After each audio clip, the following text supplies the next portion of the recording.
Samajwadi party के अध्यक्ष अखिलेश यादव ने प्रयागराज में एक प्रेस कॉन्फ्रेंस के दौरान 2027 के उत्तर प्रदेश विधानसभा चुनाव को लेकर बड़ा ऐलान किया।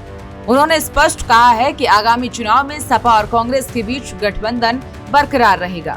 उन्होंने दावा किया है कि पीडीए मिलकर बीजेपी को प्रदेश की सत्ता से बाहर कर देगा। इस दौरान अखिलेश यादव ने भारतीय जनता पार्टी पर तीखे हमले किए हैं और कहा है कि भाजपा केवल सत्ता के लिए राजनीति करती है, जनता की भलाई से उसका कोई वास्ता नहीं। उन्होंने आरोप लगाया कि बीजेपी ने देश और प्रदेश दोनों में लोगों की जिंदगी मुश्किल बना दी है। अखिलेश यादव ने वक्फ संशोधन कानून को लेकर बीजेपी सरकार की मंशा पर भी सवाल उठाए। उन्होंने कहा कि ये कानून केवल इसलिए लाया गया है ताकि अल्पसंख्यक समुदाय की जमीनें छीनी जा सके। जहां भी बीजेपी को खाली जमीन दिखती है वो उस पर कब्जा करने का रास्ता खोजते हैं। उन्होंने कहा कि बीजेपी को भूमाफिया पार्टी करार देते हुए कि सरकार की नीयत जमीन हथियाने की है, न कि समाज की सेवा करने की। अखिलेश ने नोटबंदी और वास्तु एवं सेवा कर यानी कि जीएसटी जैसे निर्णयों को लेकर भी केंद्र सरकार पर तीखा हमला बोला। उन्होंने कहा कि इन फैसलों से छोटे व्यापारियों की कमर तोड़ दी है और लाखों लोगों को बेरोजगार कर दिया है। नोटबंदी के नाम पर भी लोगों की मेहनत की कमाई छीन ली गई और जीएसटी ने व्यापार को पूरी तरह से चौपट कर दिया।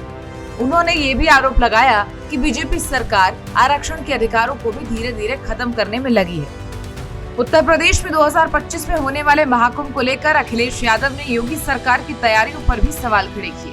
उन्होंने आरोप लगाया कि सरकार ने पूर्व आयोजनों में हुई घटनाओं को छुपाया और हताहतों की संख्या और वित्तीय व्यय को लेकर गलत आंकड़े प्रस्तुत किए। उन्होंने ये भी कहा कि अगर उनकी सरकार सत्ता में आती है तो महाकुंभ के आयोजन में हुए भ्रष्टाचार और कुप्रबंधन की जांच कराई जाएगी। राणा सांगा और औरंगजेब को लेकर हाल ही में चल रहे विवादों के बारे में पूछे गए सवाल पर अखिलेश ने संतुलित प्रतिक्रिया दी। उन्होंने कहा, इतिहास को इतिहास ही रहने दीजिए। ऐसा इतिहास जो हमारे समाज को बांटता हो, एक दूसरे के बीच कटुता फैलाता हो, उसका वर्तमान में कोई स्थान नहीं होना चाहिए। विकास के रास्ते में जो इतिहास बाधा बने उस पर चर्चा करना बेकार है।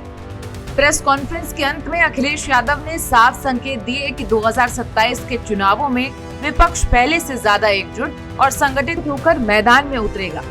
उन्होंने भरोसा जताया कि कांग्रेस और समाजवादी पार्टी का गठबंधन उत्तर प्रदेश की जनता की उम्मीदों पर खरा उतरेगा और भाजपा सरकार को सत्ता से बाहर कर देगा।